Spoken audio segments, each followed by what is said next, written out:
Hello，大家好，今天是我们新买的房子装修的第一天，今天约了6拨人，所以现在要过去看一看。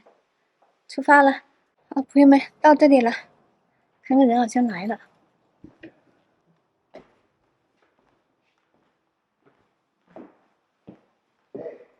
Hello，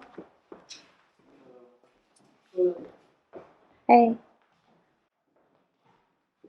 Hello, hi. Nice to meet you.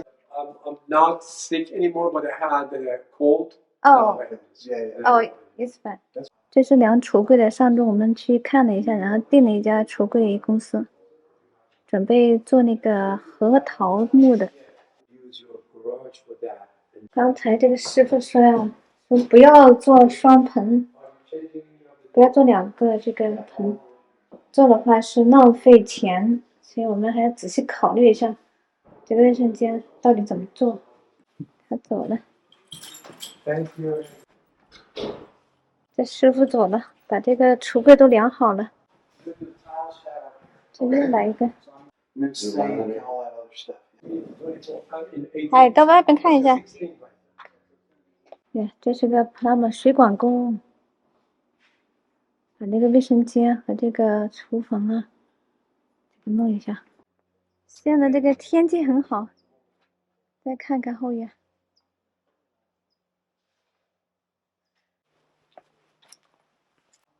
这花好漂亮啊！还有这朵，我挺喜欢月季的。这个花好香啊！现在站在这里，觉得这太阳好毒啊！这个南加州的太阳就是毒。我还是往那边站一点，别晒伤了。今天呢，就是想给大家讲一讲我为什么会买到这个房，跟这个房还真的是非常有缘分啊。之前呢，我们一直就没有想要买房，因为租那个房子呀，从西雅图搬过来，我们已经有1年多了。然后呢，在西雅图不是也买了一个房子吗？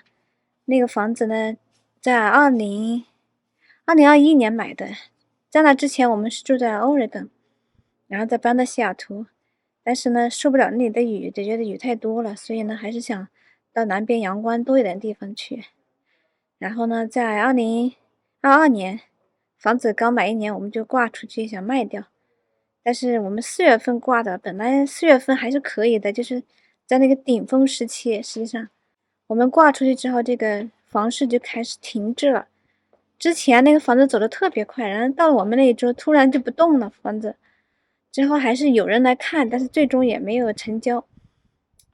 再往后拖呢，价格就越来越降了，所以我们后来就决定不卖了，然后就直接搬到加州来了，然后就租了一个房。所以呢，之后我们就一直想着能不能把西雅图那个房子卖了，然后到这边再换一个房子，这样可以换一个比较舒适一点的房子。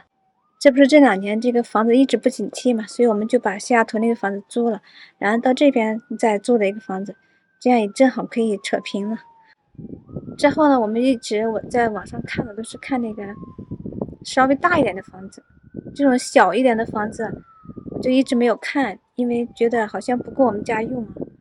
因为想着要有书房啊，要有卧室，要有客房啊，是吧？这至少要4间房吧。但是4间房一般小房子是很少有4间房的。不是之前嘛，我们一直在加州这边有一个合作的中介，就是我们租房子就是他给租的，然后呢，他一直给我们推荐一些房源，他自己也有一个网站，就是时不时的给我们推荐，让我们看一下。有一天呢，就突然给我们推荐了一套，是价格很低，但是是一个非常非常旧的、非常老的房子，但是房子大小还可以，就是有2000平尺，大概是180平米吧，就是我们觉得还可以。然后就去看了那个房，那个房子也是很破呀，需要很多装修的。当时我们就下了 offer， 下了 offer 之后呢，他又给我们下了一个叫 counter offer， 也就是反过来又给我们要更高的价钱。这样呢，我们就在他这个 counter offer 基础上又给他加了1万多，等于是比他要的价钱还高。但是后来告诉我们说不愿意卖给我们，卖给另外一个人。后来我看他那个房子出来之后卖的价钱比我们给他的 offer 还要少。后来我看了一下，就是在那个接受 offer 之后，大概10天左右，他那个房子就过户完成了。我猜想可能是那一个买家是现金买家，所以我们是需要贷款的，就没有人家有那个竞争力啊，所以那个房子没有拿着。没拿着之后，当天那天晚上呢，我就在网上瞎看，在那个 Zillow 上看，就看到了这套房子。哎，看到这个风景啊，真的非常好啊！这样的房子是可遇不可求，虽然比较破。然后就约了第二天早上8点一刻来看房子。然后第二天早上在临走之前呢，出于好奇，然后又刷了一下那个房子，刷开一看呢，怎么那个房子变成喷顶了？就是已经有人下了 offer， 而且那个卖方已经接受了。那我们看就没有什么意义了，是吧？所以我们就把这个看房取消了。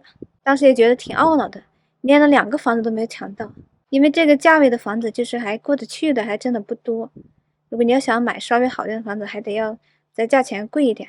结果呢，到了下午的时候，那个中介突然给我们打电话说：“哎呦，这个房子又出来了，因为那个下 offer 的那个人啊，那个买的那个人他又后悔了，所以就没有买成。